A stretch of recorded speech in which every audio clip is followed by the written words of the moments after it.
Buenas tardes a todos. Bienvenidos de nuevo a nuestro ciclo de webinarios relacionados al contexto de la medicina geriátrica. Esta tarde tengo el gusto de presentar el tema, el rol del cuidado paliativo, paradigmas y estereotipos, la integración del especialista a favor del paciente mayor terminal.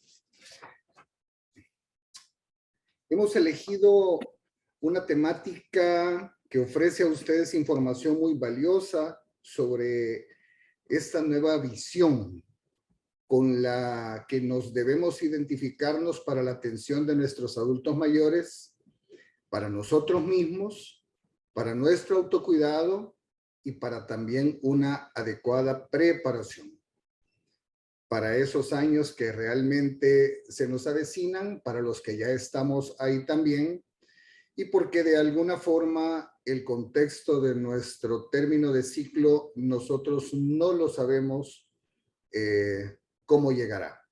Y parte de ese contexto es que hoy en la tarde tenemos el honor de tener, y quiero presentarles al doctor Carlos Alfonso Reyes Silva.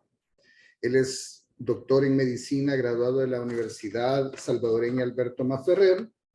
Tiene una especialidad en medicina interna en el Hospital Nacional Rosales, una subespecialidad en hematología y oncología en el Hospital Nacional Rosales, con otros estudios de especialización en cuidados paliativos y hematología en el Hospital San Pablo de la Santa Cruz en Barcelona, España. Actualmente es jefe de la Unidad de Dolor y Cuidados Paliativos del Hospital Nacional El Salvador y médico hematólogo y de cuidados paliativos, asignado al Hospital de Oncología del Instituto Salvadoreño del Seguro Social. Es director del Hospital Divina Providencia en atención a cuidados paliativos, miembro de Paliamed, que es una organización no gubernamental tratando siempre el mismo contexto de la medicina paliativa, miembro de la Comitiva Nacional de Cuidados Paliativos en El Salvador, presidente en funciones de la Asociación del Estudio de Dolor y Cuidados Paliativos de El Salvador y docente de la Universidad Dr. José Matías Delgado. Mi estimado doctor Reyes, de nuevo muchas gracias, bienvenido a este encuentro que vamos a compartir con usted esta tarde. Agradecemos de antemano su invitación, agradecemos de antemano nos haya aceptado esta invitación y pues vamos a compartir estos breves minutos con usted sobre esta temática tan importante que desconocemos, que subdiagnosticamos, que le tenemos miedo, que la malentendemos o que la sobreentendemos.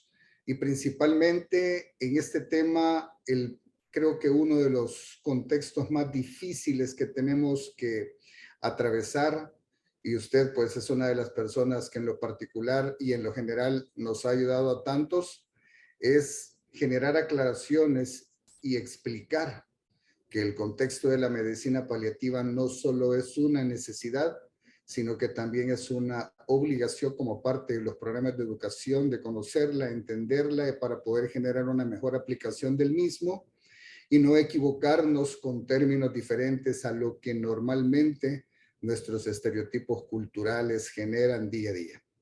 Así que, doctor, quedamos con usted. Gracias. Muchas gracias, doctor, siempre con el mismo cariño de siempre y dispuesto a colaborar, y agradecer también el que se me haya tomado en cuenta en este buen ciclo de clases que vamos a tener de geriatría, que son tan importantes para nuestro país.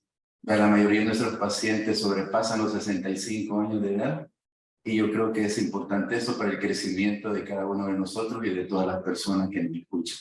Así que vamos a dar inicio. Muchas gracias.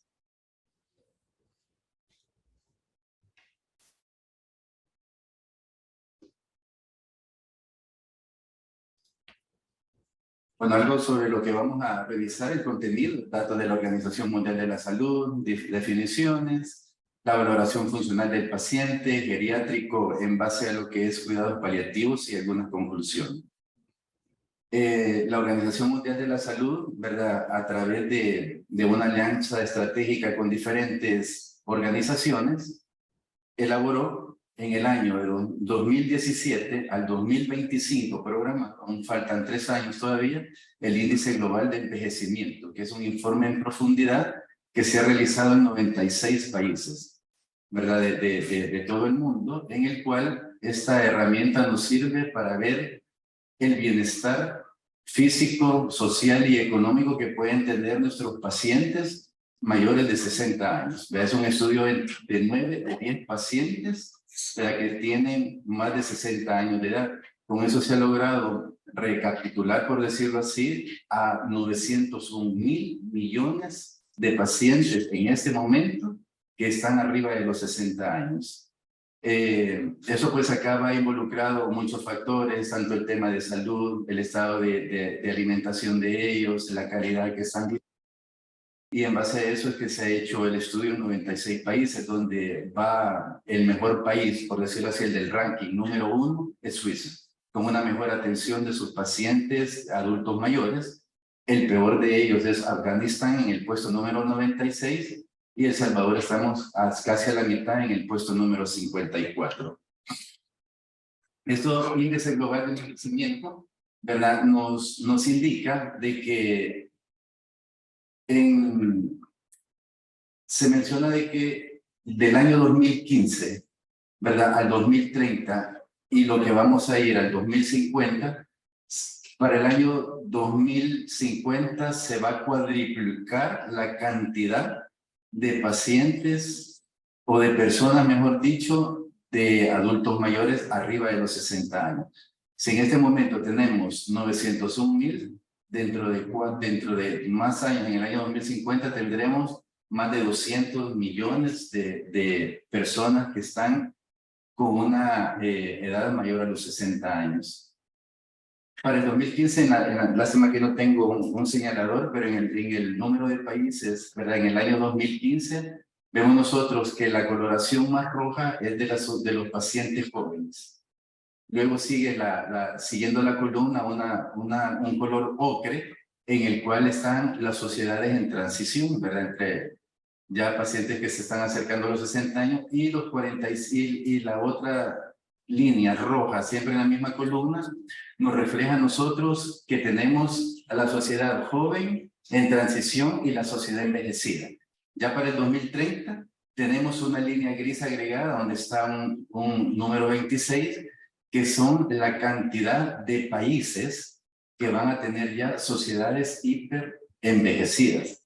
Y para el 2050, miren lo interesante, los países con sociedad jóvenes serán nada más 37, 45 países con sociedad en transición, 56 países con sociedad envejecida ya, y 62 países con sociedad hiperenvejecida. Fíjense el cambio brusco que vamos a tener del índice global para el año de 2050.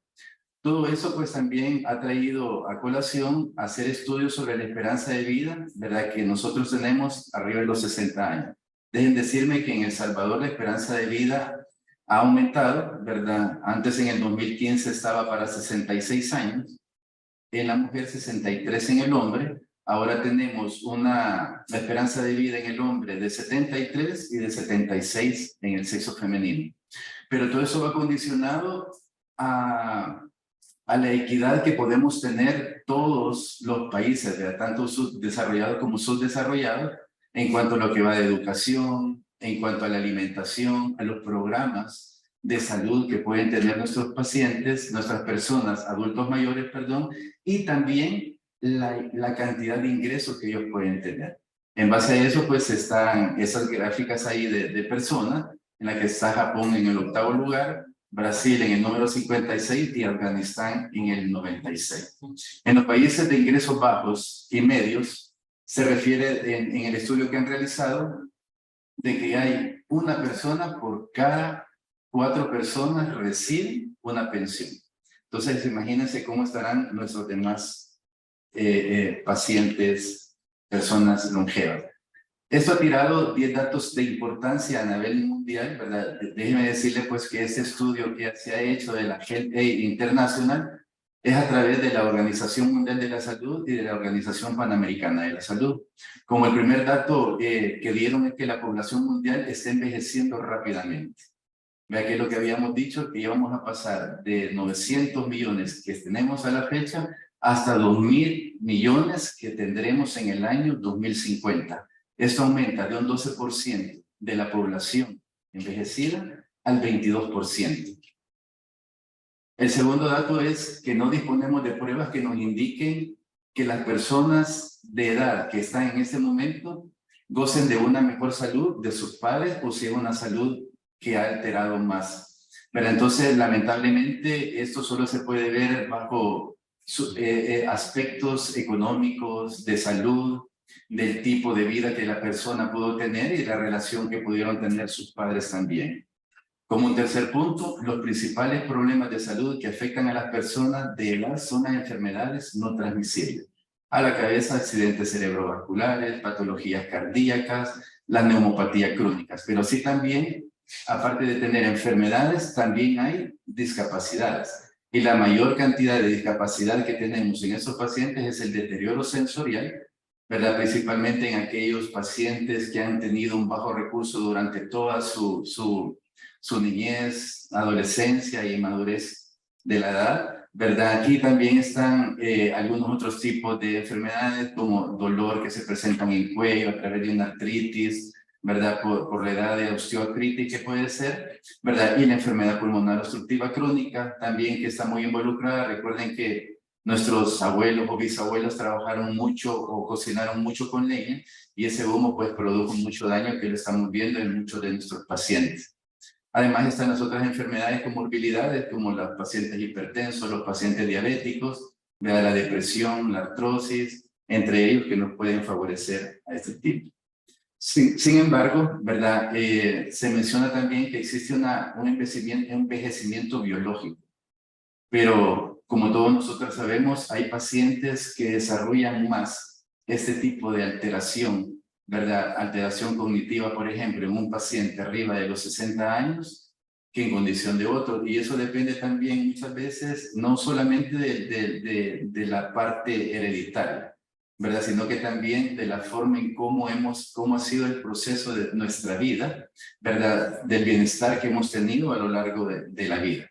Entonces, eso es bien importante. Hay muchos pacientes que están desarrollando, muchas personas adultas mayores que tienen 80 años y se desarrollan con una funcionalidad increíble relacionada con una persona que puede tener 70 años, por ejemplo, 65 años, entre eso.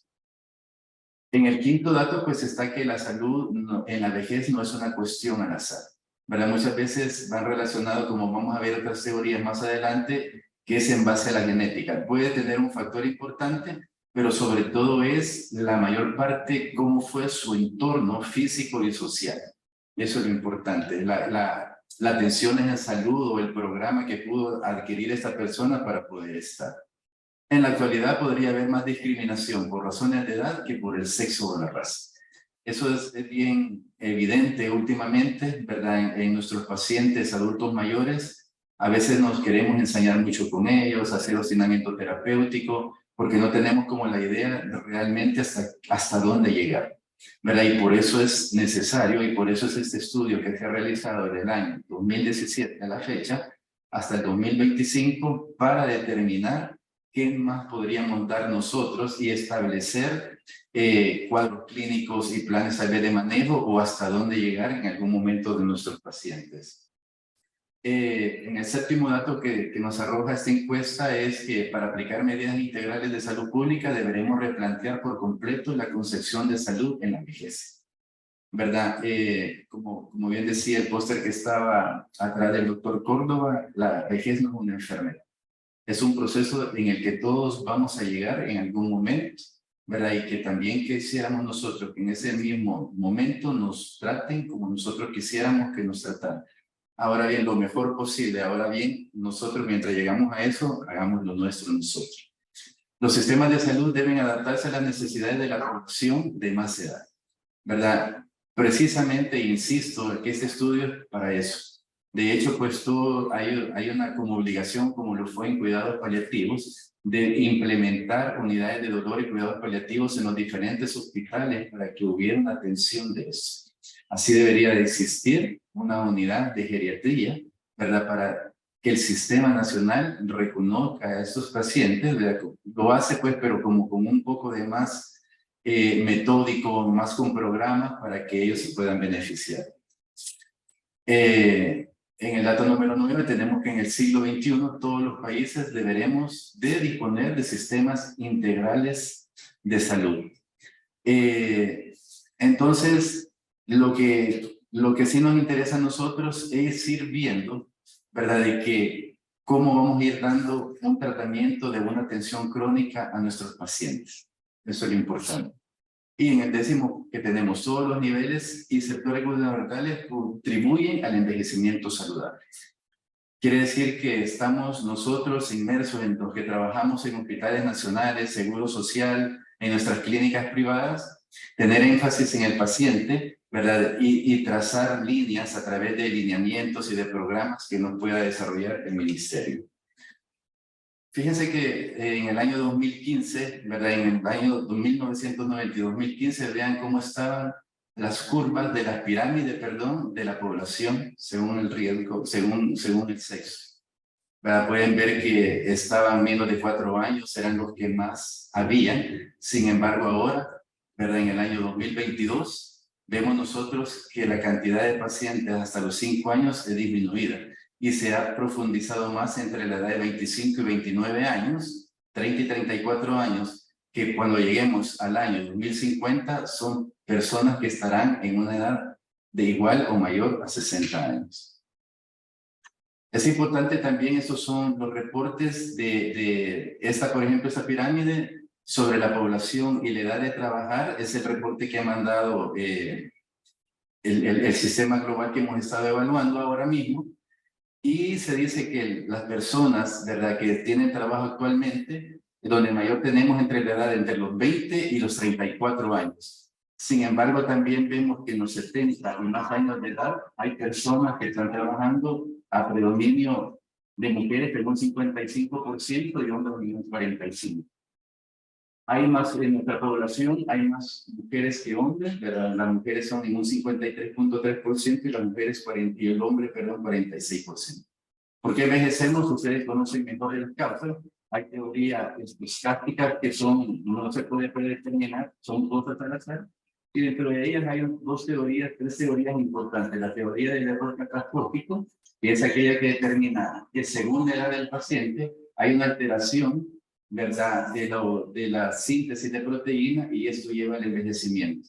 La teoría del intercruzamiento es cuando esta misma síntesis de proteínas se cruza o se vincula con otras macromoléculas y esto posteriormente lleva al envejecimiento de las células.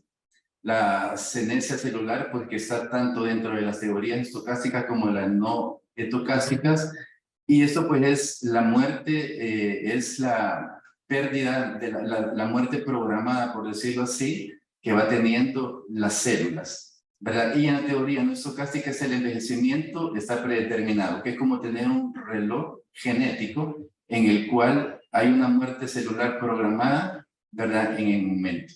Sin embargo, de todas las teorías aceptadas, está dentro de la teoría estocástica, que es la teoría de los radicales libres, que allá en 1956 el doctor Harman designó como que el acumulativo de los radicales libres es lo que produce una alteración en la homeostasis de nuestro organismo, produciendo un estrés, y ese acúmulo es el que va desgastando ligeramente a las células. Ya habíamos hablado sobre el envejecimiento saludable, ¿verdad?, que es un proceso de fomentar y mantener la capacidad funcional que permite el bienestar en la vejez. El adulto mayor, según la Organización Mundial de la Salud, las personas entre 60 y 74 años son considerados edad avanzada. De 75 a 90, viejos o ancianos, y los que sobrepasan los 90 años se denominan grandes viejos o grandes longevos. A todo individuo mayor de 60 años ya lo podemos considerar una persona adulta mayor. El envejecimiento es individualizado, es decir, único para cada sujeto. Pero el envejecimiento es un proceso heterogéneo en el cual vamos a tener en cuenta la reserva funcional limitada, alteraciones, los déficits cognitivos o emocionales que el paciente puede tener, la suma de comorbilidades, la secuela de farmacocinéticas y las secuelas familiares sociales. El síndrome de fragilidad, ¿verdad? Se define la fragilidad como la presencia de 3 de los siguientes criterios: pérdida de peso no intencional, ¿verdad? Por lo menos la pérdida de 5 kilogramos en el último año, bien el 5% de peso de pérdida corporal en el último año, la presencia de debilidad muscular, ¿verdad? Una baja resistencia o cansancio que se refiere a través de una escala del CES, ¿verdad? La lentitud en la marcha, y no solamente la lentitud en la marcha, sino que en la forma de cómo es la marcha de esta persona también, bien importante, y el nivel bajo de la actividad física. Sin embargo, pues es bien importante aclarar la importancia de los pacientes adultos mayores, que no los hagamos a un lado, que no los tomemos en cuenta, y que no los tomemos en cuenta ya hablando desde el punto de vista paliativo, deben de ser pacientes que deben de ser tomados en cuenta su decisión. Vea, siempre y cuando desde el aspecto cognitivo aún puedan ellos ofrecer una respuesta a lo que hemos hecho. Aquí algunos ejemplos de las personas mayores de edad, a lo que han logrado en su vida. El adulto mayor es un reto el tratar la enfermedad sin dañarla. Aquí es donde nos vamos, es una reseña más o menos como para tener conceptualizado más para mí realmente que para ustedes, cómo es lo de la fragilidad del adulto mayor, su diagnóstico y todo lo que puede llevar. Ya hablando, cuando tenemos a una persona adulto mayor con una enfermedad crónica, ¿verdad?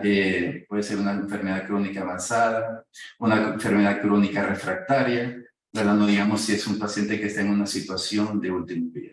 Tenemos que ver a este paciente como una atención integral, una visión global de todas sus situaciones o de todas sus esferas, como sería la parte mental o cognitiva, la parte física, la parte social, la parte funcional, y crean o no, la parte espiritual, que no es acá, que sí la incluimos en cuidados paliativos, es sumamente importante el aspecto de espiritualidad, ¿verdad? Porque la parte de espiritualidad nos lleva a nosotros a tener en algún momento determinado que nuestro paciente, el entorno de él, ¿verdad? Llegan a una aceptación de la enfermedad, ¿verdad? Y ahí precisamente hemos alcanzado el mayor éxito de espiritualidad de ellos. ¿Cómo lograr, verdad, tratar la enfermedad de este paciente sin llegar a producir un daño?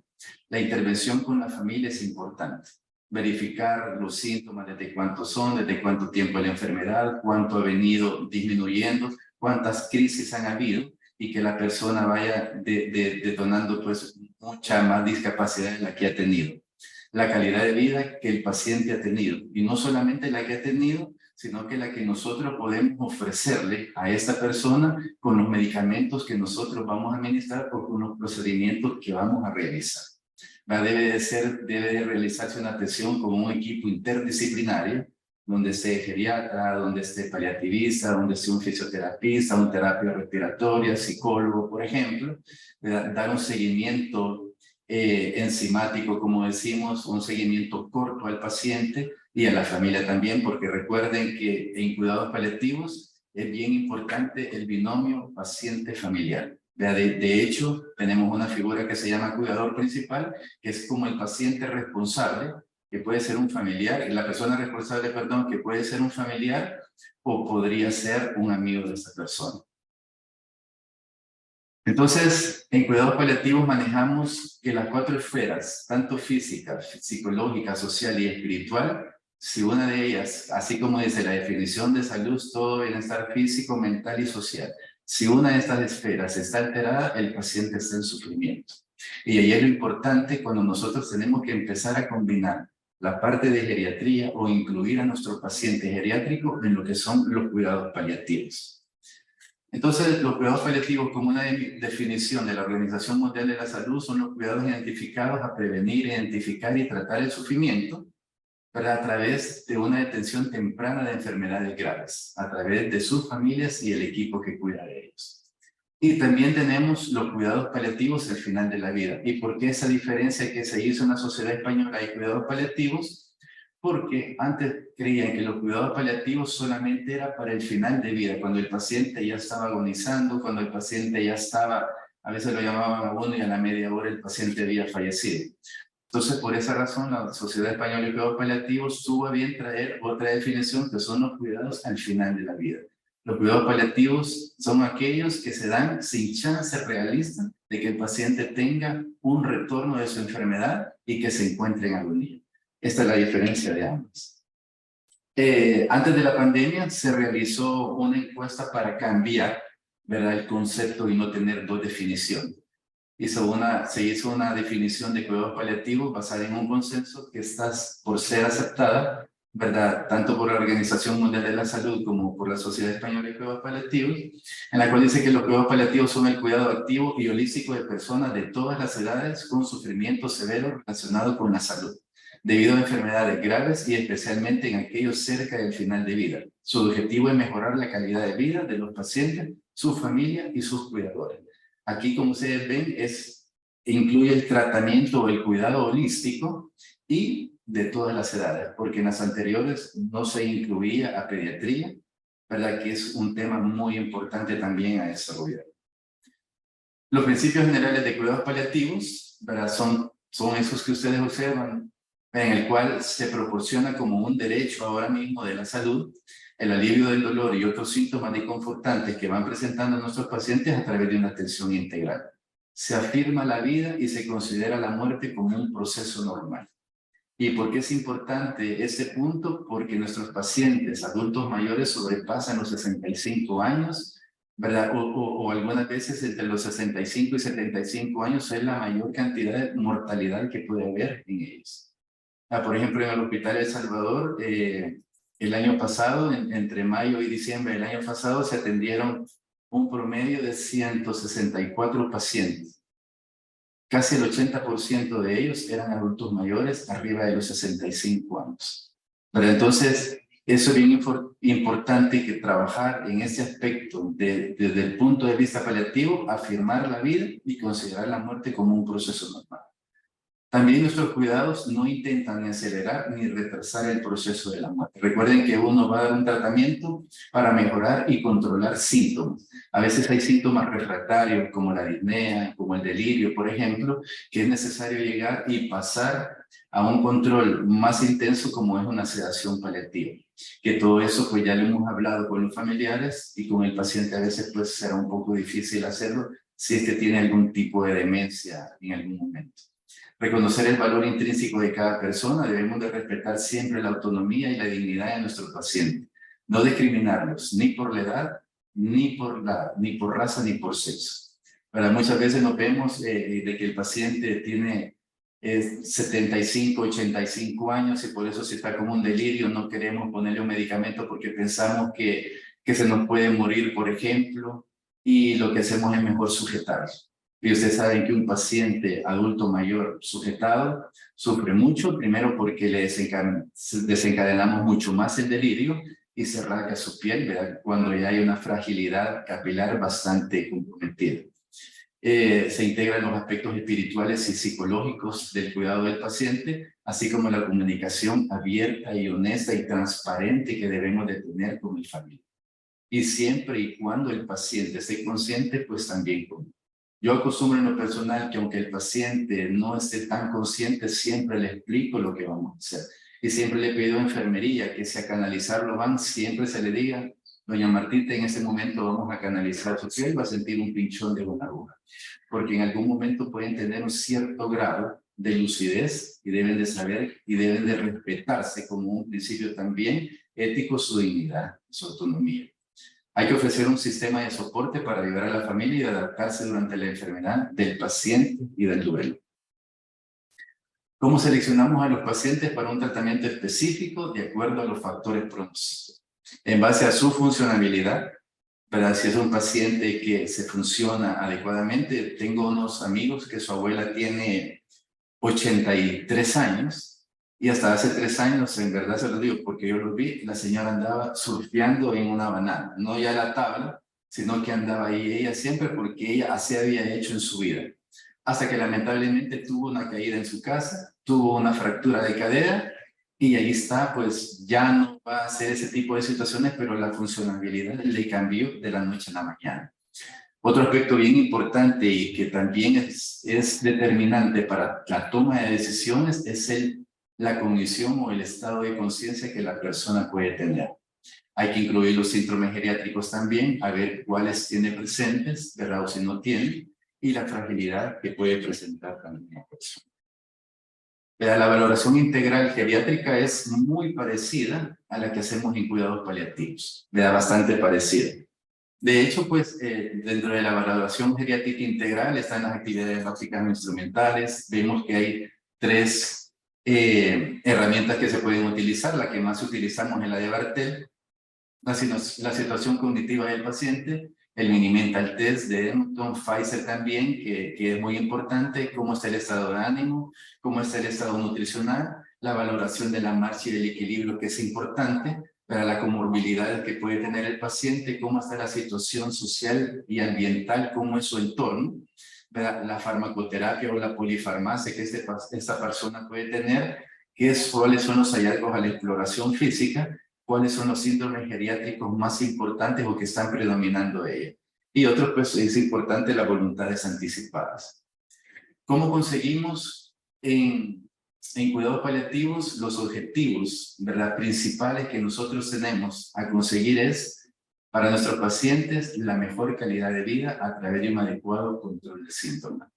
Muchas veces el paciente puede tener dolor y ese dolor nos desencadena insomnio, nos desencadena ansiedad, nos desencadena pérdida del apetito, insomnio nos puede desencadenar también muchas veces desmoralización porque piensan que el tratamiento no ha sido lo suficiente y que la persona sigue teniendo dolor porque su enfermedad va avanzando diariamente.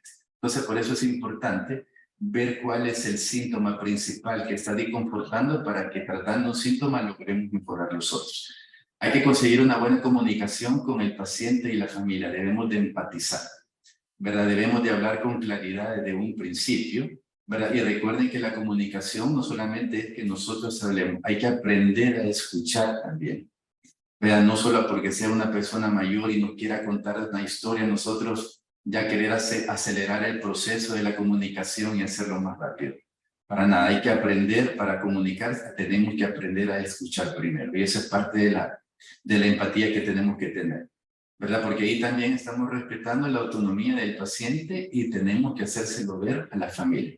Si en algún momento el paciente dijo de que no quería una ventilación mecánica, por ejemplo, que no quería ser amputado, es un paciente diabético mal controlado, por decirlo así, o verse sometido de que a veces ellos mismos dicen que no quieren estar en hospitales, que quieren estar en la casa, pero muchas veces porque la familia tiene que trabajar, que la familia es limitada también en el cuidado de las personas, pues terminan en un hospital generalmente.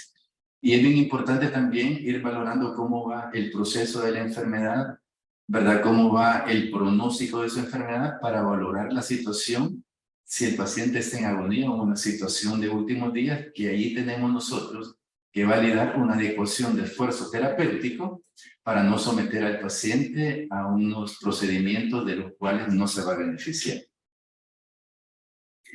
Las herramientas más importantes existen más, ¿verdad? Pero la que en cuidado paliativo nos ayuda mucho es, por ejemplo, el ECOG y el Carnosi, que son una escala de funcionabilidad, ¿verdad? Está el mini mental test, que también nos sirve a nosotros para ir evaluando al paciente cuando ya tiene más de 72 horas ingresado y es un adulto mayor, cuando está usando esteroides, por ejemplo. Recordemos que los esteroides son anabólicos y ponen hiperexcitable muchas veces a la persona ya adulto mayor, y le generamos nosotros un delirio. A veces pensamos que es una metástasis o que ha empeorado la parte metabólica y a veces nosotros somos los que inducimos eso, ¿verdad? Está el EDAF, que es una herramienta bien importante en aquellos pacientes que nosotros lo utilizamos mucho en cuidados paliativos, en aquel paciente que por alguna razón no puede expresar el sufrimiento que tiene. Pero entonces esta herramienta está basada en 5 aspectos importantes en cuanto a gesticulaciones, en cuanto a ruidos, en cuanto a movimientos involuntarios, movimientos indefinidos, gritos y tipo de respiración. Y en base a eso, nosotros determinamos si el paciente está sufriendo por delirio, por disnea, por desasosiego o por dolor. Entonces es una herramienta que la podemos utilizar bastante y que nos apoyaríamos mucho con geriatría al utilizar, porque sí se merecería el beneficio de nuestros pacientes. Y luego está el CAM y el CASE, que son otras herramientas utilizadas. Los beneficios de la evaluación geriátrica, pues las prioridades del paciente son lo que se va a beneficiar más, ¿verdad? Como deseo que el paciente pueda tener, ¿verdad? Necesariamente puede ser un paciente diabético que ha tenido una dieta bastante estricta, por decirlo así, o puede ser que no la haya tenido y que al final de la vida él quiera comerse un pedazo de pastel, una quesadilla o algo. Nos vamos a poner tan estrictos en ese momento si el paciente está en una situación en la cual sabemos nosotros que esto que vaya a comer ahora no le va a modificar su enfermedad, pero sí le va a modificar su aspecto psicoemocional. Se va a sentir satisfecho de poder comer algo que había querido comer hace tiempo, o que por el contrario seguir comiendo lo que antes comía. Las expectativas de vida con calidad que le debemos de dar, que es parte de lo mismo. Atención a los posibles déficits no obvios que podemos tener, ¿verdad? Y a los síndromes geriátricos. El delirio, demencia, depresión, problemas de osteoporosis, problemas de artrosis, incontinencia, caídas, sospechas de abuso o maltrato que puede tener por los cuidadores que tienen o por las personas empleadas que están en las casas. Hay mucho paciente que nosotros vemos de que es sometido a abuso y a maltrato, ¿verdad? Cuando no es cuidado por su familiar realmente.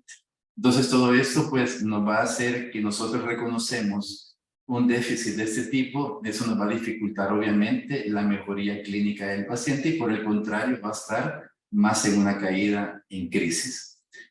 La optimización de tratamientos no oncológicos, ¿verdad? O sea, pueden haber pacientes en geriatría con una patología oncológica, algún tipo de cáncer, ¿verdad? Que puede desarrollarse y que uno debe de ajustar dosis, debe de ajustar procedimientos de acuerdo a la edad en que lo vaya teniendo, ¿verdad? Así igual también los tratamientos de hemodiálisis, ¿verdad? Que puede tener un paciente renal, ¿verdad? Que un paciente ya de 80 años que ha desarrollado una insuficiencia renal o algo, hay que valorar qué tanto puede beneficiarse de una diálisis, de una hemodiálisis, por ejemplo.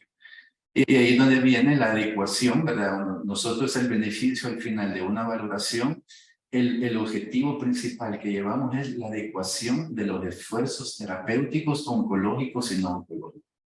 Si es un paciente con cáncer, si se beneficia de una quimioterapia, y si se beneficia, modificar. Igual de los tratamientos oncológicos con la insuficiencia orgánica que tenga, cardíaca, renal, neurológica, por ejemplo. El cribaje que vamos a hacer en ellos, ¿verdad? En los adultos con una enfermedad terminal, en la población de adultos mayores, primero que es bien difícil de reconocer en qué momento tal vez este paciente geriátrico está pasando una enfermedad terminal, ¿verdad? Actualmente existe desde hace años ya una herramienta que se llama NECPAL, que significa necesidad de cuidados paliativos, que fue realizada en España, en la cual hay una pregunta sorpresa, y de ahí determina si el paciente tiene una necesidad paliativa o no. Lo importante es que da como indicadores, ¿verdad?, de progresión de enfermedad, y también da criterios de enfermedad terminal en pacientes neurológicos, renales, cardíacos, ¿verdad?, oncológicos también, que será importante también tratarla de incluir en la consulta de geriatría, ¿verdad? Y entonces la primera pregunta sorpresa es, por ejemplo, sorprendería si tu paciente muriera en los primeros 6 meses de vida, o en el primer año de lo que sigue en curso. Entonces eso es bien importante. Y como decía anteriormente, en el 80% en un porcentaje, los pacientes mueren antes de los 70 años de edad. Entonces, como que eso nos produce también una dificultad en el cribaje para determinar la enfermedad terminal de nuestro paciente. La enfermedad y el proceso de muerte es diferente en los adultos mayores, definitivamente. Las multicomorbilidades hacen más compleja la situación y la adecuación de esfuerzo terapéutica que tenemos que hacer en base a la valoración pronóstica y predictiva que hemos hecho. Las trayectorias principales de declinación en la etapa final de la vida. Fíjense bien cuando estamos en presencia de un cáncer. Se mantiene la persona está en una estabilidad de su enfermedad, se le diagnostica un cáncer a una paciente mayor de 60 años de edad y generalmente como ya a estas alturas del partido ya hay enfermedades crónicas complejas, ya hay enfermedades crónicas que han progresado mucho, ya es hipertenso, es diabético, ya hay una afección renal, puede haber o no un grado de demencia también, ¿verdad? De tipo Alzheimer o de tipo vascular, dependiendo de lo que lo haya producido. Y aquí, este paciente, ustedes ven la caída de la curva pronto. Entonces son pacientes que se les acelera el proceso de una enfermedad terminal, ¿verdad? Y termina mucho más rápido, pues, con su vida y el cuidado de ellos, pues, se hace en algún momento de mayor demanda, sin embargo, es a corto tiempo. A diferencia de aquellas enfermedades crónicas, falla orgánica, que nosotros vemos que la curva va, que hay crisis, vuelve a su estabilidad, a su meseta, vuelve a haber crisis, pero si ustedes observan, siempre va hacia abajo la curva, ¿verdad? Hacia el fallecimiento de nuestro paciente. Y después de cada crisis, nunca vuelve a la meseta que teníamos con anterioridad, va cayendo lentamente. Y esa pues es donde están las fallas, las enfermedades crónicas y las fallas orgánicas, cardíacas y todo eso. Y también existe, ¿verdad? Esa punteado azul, ¿verdad? Cuando es solo por fragilidad, ¿verdad? Una vejez saludablemente biológica, ¿verdad? No es hipertenso, no es diabético, una persona robusta, como nosotros decimos, ¿verdad? Con una buena calidad de vida, un buen bienestar que por la edad, ¿verdad? Ya tiene, y por la hiperlongevidad que puede tener, ya tiene una fragilidad física que le dificulta movilizarse y todo eso. Entonces siempre vemos que va a ser algo mucho más crónico y tanto la segunda como la tercera curva, los familiares también es importante en estos gráficos, la importancia que tenemos que tener, ¿verdad? Como cuidados paliativos y como geriatría de informar a la familia el desgaste emocional que puede ir teniendo a lo largo de los años. Porque estamos hablando de no menos de 10 años en estos pacientes en la segunda y en la tercera curva.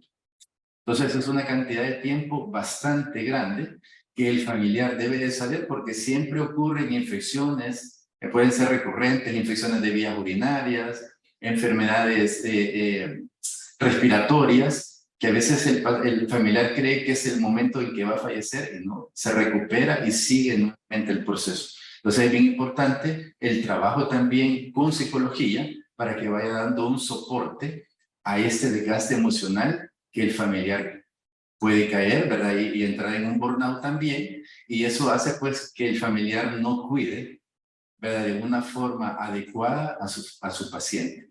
Imagínense ustedes, yo he tenido, bueno, creo que todos nosotros hemos tenido mucha experiencia, que vemos cuidando a un paciente adulto mayor a otro adulto mayor.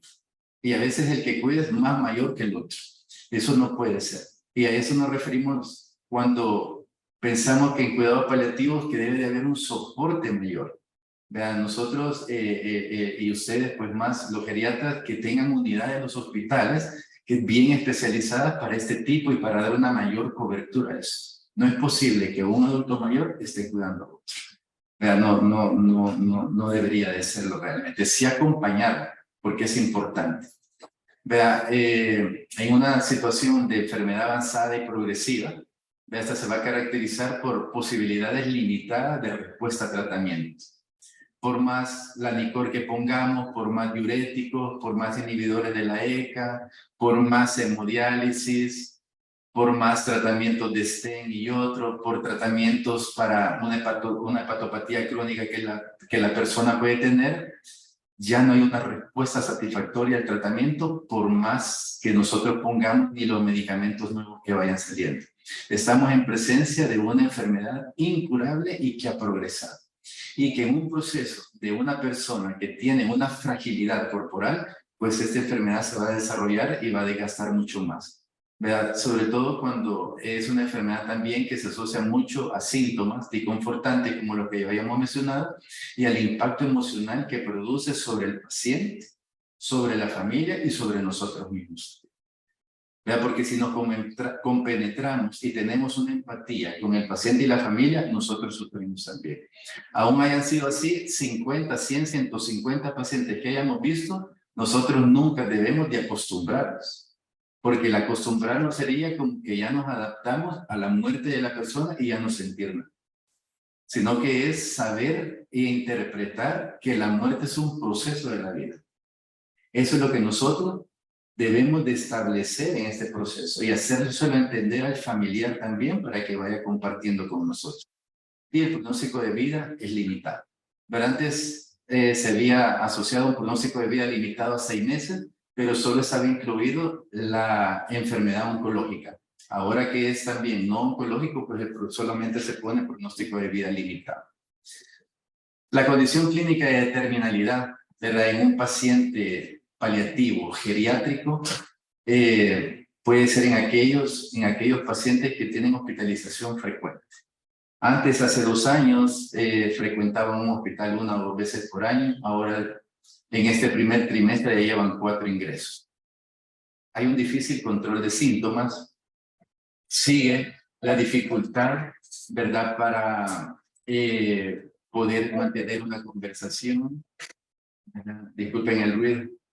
Sirve la dificultad para una dependencia funcional. No logramos recuperar aún con fisioterapia a nuestro familiar, a nuestro paciente, ¿verdad? Y siguen silla de ruedas o peor aún, de que de una andadera debe de pasar a una silla de ruedas porque ya no puede mantenerse de pie.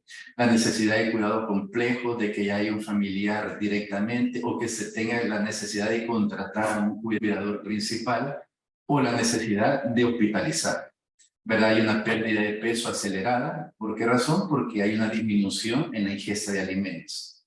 ¿Por qué? Porque puede haber ya una disfagia, una dificultad para la deglución y eso hace pues de que la persona mejor quiera descansar para no tener un sobreesfuerzo en el momento del mecanismo de la deglución porque eso los cansa y los fatiga más de lo que pueden tener. Si hay un grado de demencia, que es importante establecerlo y qué tipo de demencia puede tener. Si aún más hay un deterioro cognitivo, hay un delirio, la persistencia de un delirio hiperactivo, hipoactivo, o si es mixto, ¿verdad? Es importante.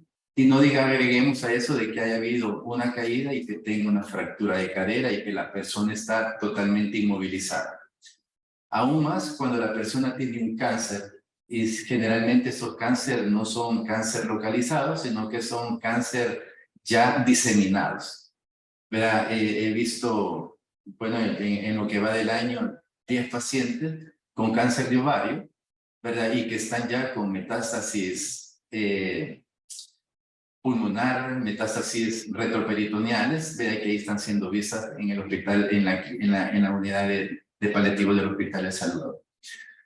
Ya la necesidad de oxígeno, que al principio solo lo utilizaban cada 2 horas en el día, luego de que mejor solo en la noche, ahora pues las 24 horas del día. Y recuerden que la cantidad de oxígeno también es importante en la administración, ¿verdad? Porque el estímulo que tenemos nosotros para respirar es el CO2. Si nosotros ponemos una concentración arriba de 2% de oxígeno, estamos barriendo el CO2 y estamos haciendo más dependiente de oxígeno a nuestro paciente. Pero si él lo necesita, ¿verdad? Y no que esté relacionado con la oximetría, sino que esté relacionado con el proceso de apnea o de disconfort que nuestro paciente pueda tener. Y luego, pues, pacientes que en algún momento por un accidente cerebrovascular, por una neumonía con un grado de una apnea, de una insuficiencia respiratoria, han tenido un paro cardíaco, imagínense la condición de fatalidad que puede tener esta persona y la condición restringida que puede haber en ella, ¿verdad? De una recuperación o de un retorno a como estaba antes. Entonces, esos datos son bien importantes. Dentro de la evaluación que se hace en geriatría también, ¿verdad? Y que lo veo yo muy oportuno, ¿verdad? Trabajarlo en cuidados paliativos, porque vamos con el mismo fin, que nuestro paciente adulto mayor esté confortable lo más cerca del 100%. Y deben de existir diferentes herramientas que nos van a llevar a una mejor terapéutica a ellos y a tener un mejor plan terapéutico sin ir más allá de un funcionamiento, sin ir más allá de procedimientos o de medicamentos que no beneficien a nuestro paciente. Así, dentro de los factores de riesgo de predicción de un adulto mayor, ¿verdad? Y que lo vemos con fragilidades, el sexo masculino tiende a ser un factor de riesgo, un punto. Entre mayor edad tiene, mayor riesgo es.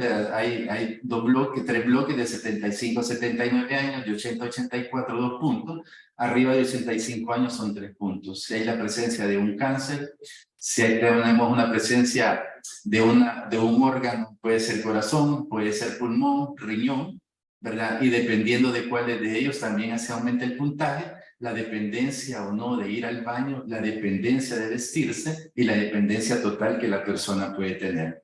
Esto, si nos suma, ¿verdad? Más de 3 puntos, tiene un 6 a un 21% de mortalidad.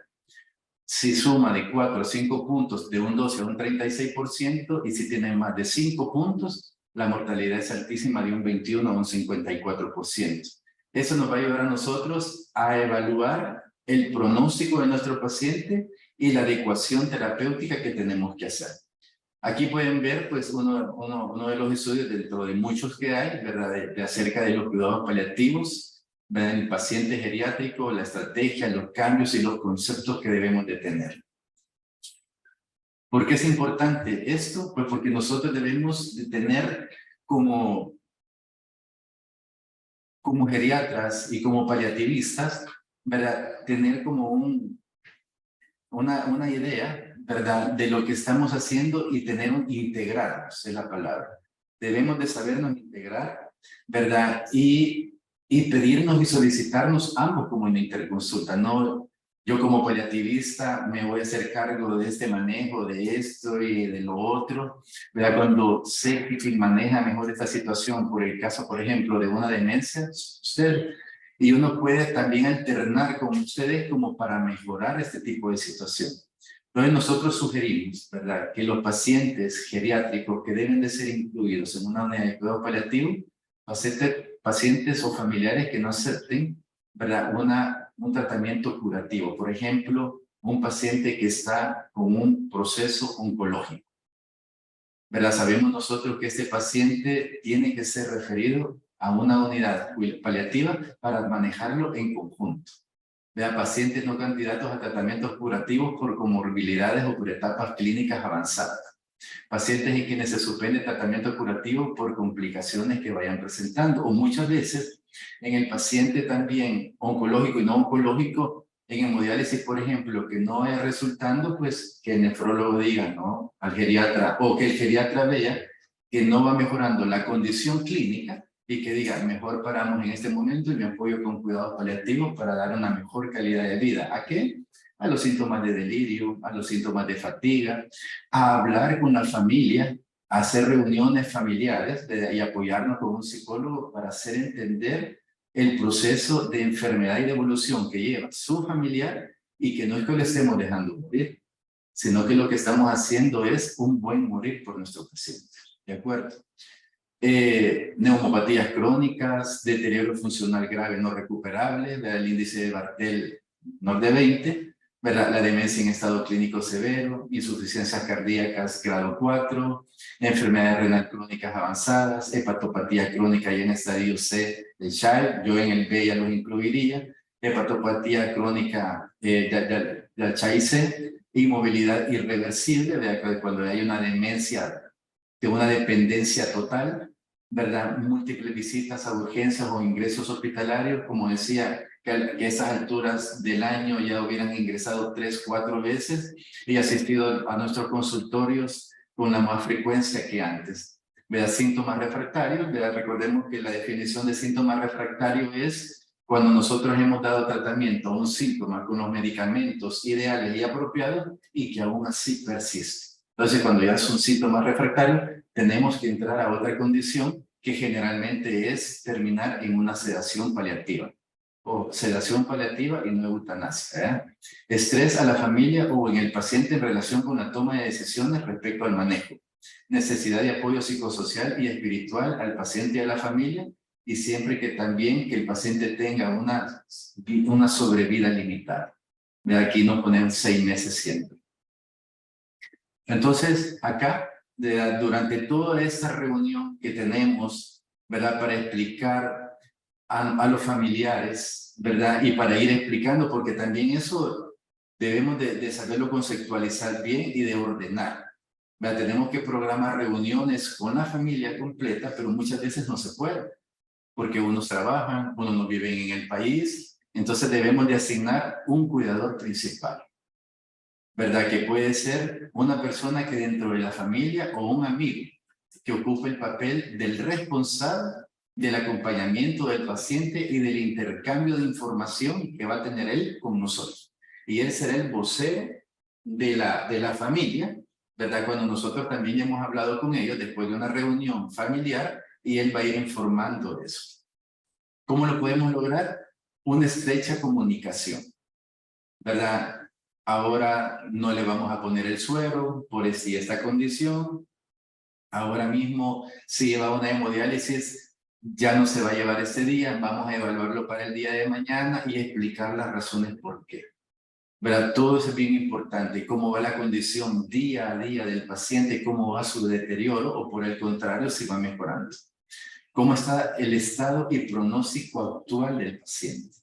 Vea, siempre hay que ser realista y lo que nosotros hablemos lo tiene que hablar si tenemos un enfermero cuidándolo o si tenemos un hospital, vea que enfermería, que el psicólogo, que el fisioterapista, que cualquiera del equipo interdisciplinario, hablemos la misma página.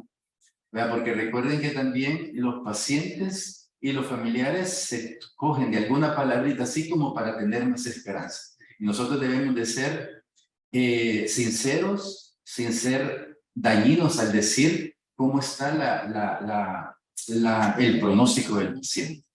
Vea, tenemos que saber dar malas noticias. Pero aún si nosotros vemos que está en una situación de agonía, pues decir, está en una situación de agonía, pero mira, doctor, que ayer medio se recuperó y comió. Sí, hay un cierto retorno muchas veces que sirve para que ustedes puedan despedirse de él, por ejemplo. Hay que evaluar si esta persona también tiene un buen estado de salud. Si es hipertensa, si es diabética, si padece de crisis, si toma algún medicamento, alguna benzodiazepina, es importante. Hay que evaluar con este cuidador principal también si ha vivido situaciones familiares. Porque siempre nosotros vamos a ver en un buen porcentaje de nuestros pacientes cuyo familiar cuidan y son adultos mayores. Hace un año se murió el esposo, o el papá o la mamá, y ahora me toca revivir eso mismo con mi mamá. ¿Y qué quiere decir eso? Volver al duelo, sobre todo si es un duelo que no se ha aceptado todavía. Si es un duelo que no se ha integrado como tal y que el paciente y que el familiar sigue sufriendo por esa situación. Discutir temas pendientes, que es bien importante, ¿verdad? Discutirlo tal vez no en la primera charla, pero sí en la siguiente, la parte económica, ¿verdad? Porque eso pues ahora también en cuidados paliativos hay una herramienta que se llama ESA, donde se preguntan los 10 síntomas más frecuentes, ¿verdad? Que es por ejemplo el dolor, disnea, debilidad, náuseas, vómitos, entre otros, y que Levi Anderson hace años atrás incluyó dentro de esas al estrés financiero y al estrés espiritual, porque sí es bien importante. Recuerden que las condiciones económicas de nuestros pacientes muchas veces es limitado. Entonces, el que ellos quieran tener un buen beneficio a su familiar, a veces se les hace dificultoso. Más lo logran aquellos que tienen familiares en Estados Unidos y que los hijos o familiares de allá se encargan de apoyarlos económicamente. Pero aún teniéndolos en un hospital nacional, en una unidad de cuidados paliativos nacional o en una unidad de geriatría, ¿verdad? Que sería ideal, siempre el estrés económico es bien importante. No digamos si hay discusiones o problemas familiares, hermanos peleados que quieren verse, pero si está fulano, mejor no llego. Eso también al familiar, al cuidador principal le afecta mucho. Y desde el momento en que nosotros vemos que estamos en una situación de no retorno, de un cuadro agónico, de situación de últimos días, hay que realizar intervenciones de duelo y de muerte, que obviamente nos tenemos que acompañar del psicólogo en este caso. La conspiración del silencio no es lo más apropiado. ¿Y qué nos referimos con eso? Que es cuando se da a la familia, cuando la familia está, vea, yo no sé si a ustedes les ha pasado en los hospitales donde trabaja o en las clínicas privadas, que antes que entre el paciente, entre un familiar, por favor, doctor, no le va a decir nada a mi mamá que tiene cáncer o que le ha salido algo en los riñones porque se va a infartar. Entonces, eso tenemos que trabajarlo también, ¿verdad? Y se trabaja en un equipo multidisciplinario, un equipo interdisciplinario, que bien no puede tener geriatría, porque es un mismo trabajo, que lo tenemos en paliativo, que casi que es obligatorio, que nosotros contamos con enfermera, con psicólogo, con trabajador social, con fisioterapista, ¿verdad? Para ir tratando de moldear este tipo de situación, porque el paciente tiene derecho a saber lo que tiene. Ya si, por ejemplo, el paciente tiene una demencia por Alzheimer y ya es un estado grave, o sea, no vamos a ponernos enfrente y a hablarle cerca del oído. Usted tiene un cáncer y tiene que entenderlo. Debemos de saber nosotros también hasta cuándo dar ese proceso de información, ¿verdad? Porque dar la información del pronóstico y del tratamiento que se va a dar. ¿Qué trae todo esto? ¿En qué nos regimos en cuidados paliativos? En aspectos fundamentales, el respeto dentro de los principios éticos, que ya todos sabemos que son 4, los principales, pero de ahí derivan muchos más. Pero el respeto al paciente en su autonomía y su dignidad es importante. Nosotros en el Hospital de Salvador recuerdo que en el momento de COVID, la unidad de cuidados paliativos hacía énfasis en respetar eso. A veces el paciente ingresaba consciente y decía, yo no quiero que por favor me vayan a intubar si acaso procede mi enfermedad. Y no lo hacíamos, tratábamos mucho de que esto no se sucediera. Pero entonces, porque es fundamental el respeto a la autonomía y a la dignidad. Hay que ser veraz con lo que hablamos y con lo que decimos. Nos tenemos que mantener esa situación, ser claro con lo que hablamos.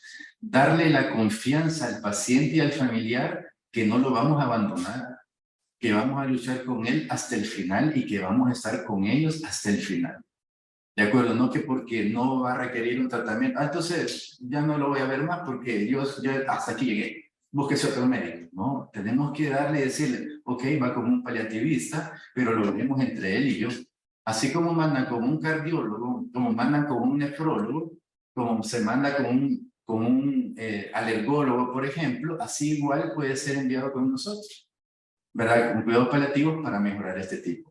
Y uno de los principios éticos que más tenemos nosotros, los médicos y los que trabajamos en salud, es la beneficencia, ¿verdad? Que es el querer ayudar. Yo siempre pongo de ejemplo que muchas veces podemos ir a la carrera y alguien a la par de nosotros se cae, nos paramos y recogemos y de ahí seguimos corriendo. Porque es el principio de beneficencia, por lo cual nosotros somos médicos y que predomina en todos nosotros.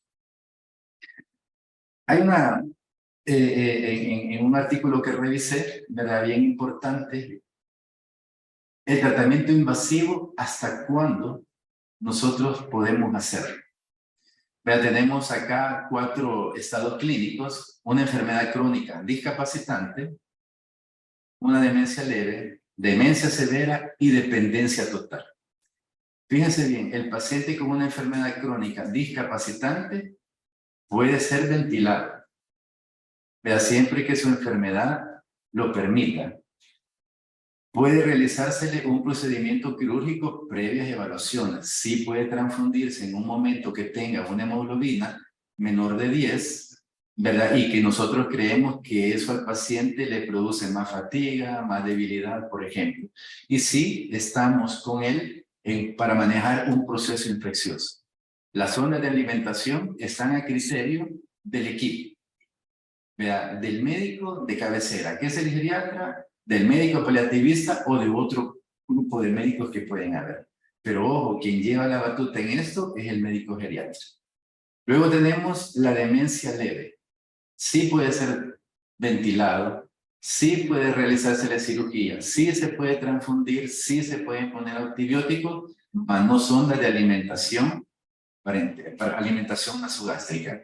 ¿Por qué razón? Porque hemos visto muchos errores, ¿verdad? Y no errores, son errores forzados, por decirlo así, como en el béisbol, de que se producen muchas neumonías aspirativas. Y no una, a veces salen de una, entran a otra y tienen 3, 4, pero cada neumonía requiere más antibiótico y esto obviamente va a producir llevarlo a la dependencia total. En la demencia leve sabemos nosotros que hay un escaso trastorno cognitivo, un leve trastorno cognitivo, que la persona puede aún interactuar con sus familiares y por esa razón decidir qué quiere hacer con su vida, porque es su vida, porque es su salud, decidir y decir, no, no quiero que me ventilen o no, no quiero que me operen, pero eso dependiendo, si es un cuadro apendicular, nosotros sabemos que ir a esa cirugía, extraerla, la apéndice y el paciente seguirá con su proceso de vida. Cuando hay una demencia severa, no se recomienda ventilación mecánica, no se recomienda cirugía, no se recomienda transfusiones, los antibióticos están en discusión y las sondas de alimentación tampoco, por lo mismo anteriormente explicado. Y cuando hay una dependencia total completamente, ¿verdad? A lo único que sí podemos acceder es a las transfusiones y alguna infección sobreagregada que haya de alguna infección de vías urinarias.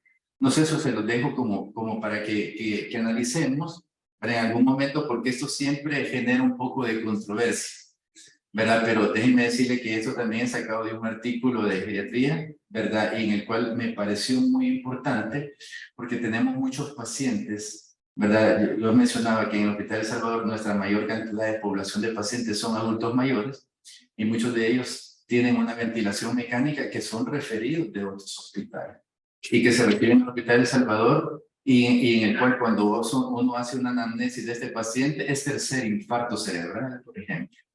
Entonces, quieras o no, los otros dos sí nos han dejado ya un grado de demencia. ¿Eso es para qué?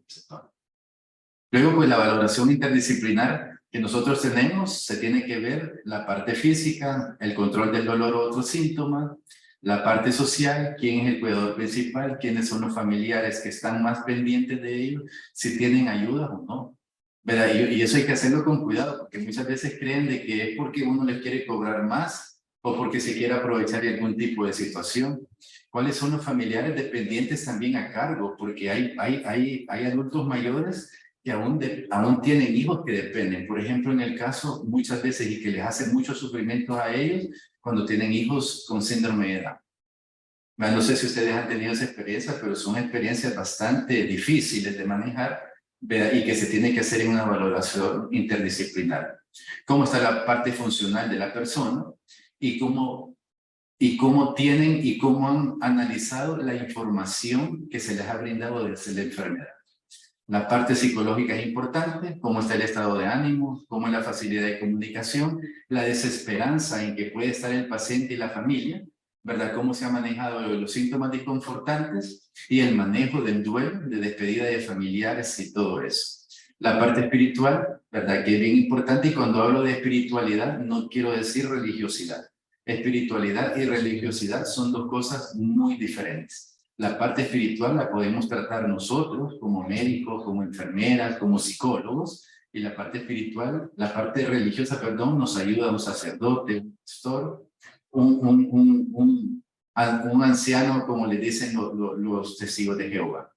Y ver otro tipo de situación en la que podemos ayudar de acuerdo al nivel de complejidad, a lo delicado y crítico que puede estar la situación. Para eso, al final, hacer un plan de acción, dar el tratamiento específico con adecuación terapéutica, dar un tratamiento de control de síntomas y en aquellos pacientes que tienen síntomas refractarios, acudir a la sedación paliativa, que puede ser superficial o profunda, pero siempre y todo bajo una adecuación terapéutica.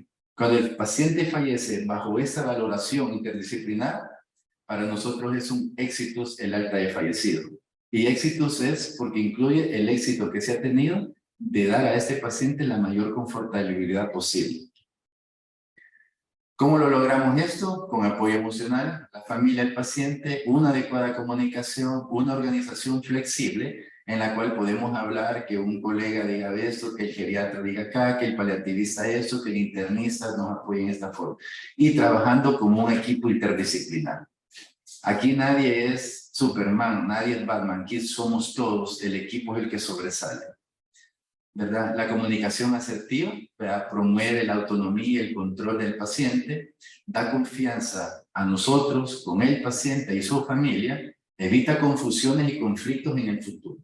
Doctor, que usted me dijo que estaba mejorando a mi paciente y estaba empeorando. Sí puede presentar una mejoría clínica, sí controlamos el dolor, sí controlamos la somnolencia, sí controlamos el delirio probablemente, pero la enfermedad continúa.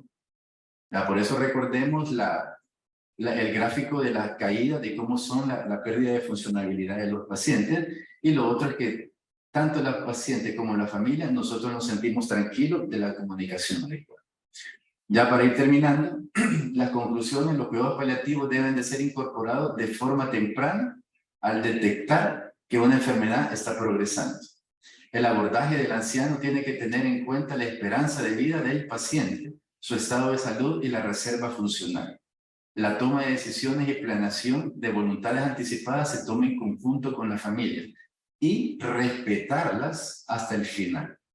Porque muchas veces podemos que el paciente está medio en agonía y si todavía tiene cierto grado de conciencia, papá, ¿verdad que queremos que te pongamos esto? Sí, pero ya no es consciente, ya no es una valoración apropiada para eso. Siempre hay que respetar la toma de decisión que se hizo con anterioridad. Los cuidados paliativos tienen un carácter dinámico, compatible con tratamientos curativos. ¿De acuerdo? Entonces, ¿esto qué quiere decir? Que podemos trabajar en conjunto. No somos cerrados. Cuidado paliativo no es solo porque al final de la vida. Lastimosamente, así nos ven porque ahí ya.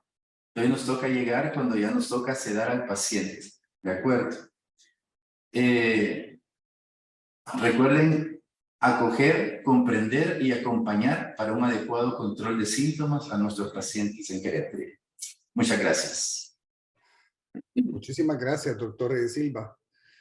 En primer lugar, pues externarle en nombre del Instituto Nacional, en nombre del Instituto Nacional de Salud de El Salvador, en nombre de todo este grupo de personas que se han unido esta tarde a escuchar esta excelente presentación. Y esperamos reencontrarnos el próximo miércoles. Así que los esperamos y les estaremos haciendo el recordatorio en toda esta próxima semana. Y muy buenas tardes. Gracias, doctor Reyes.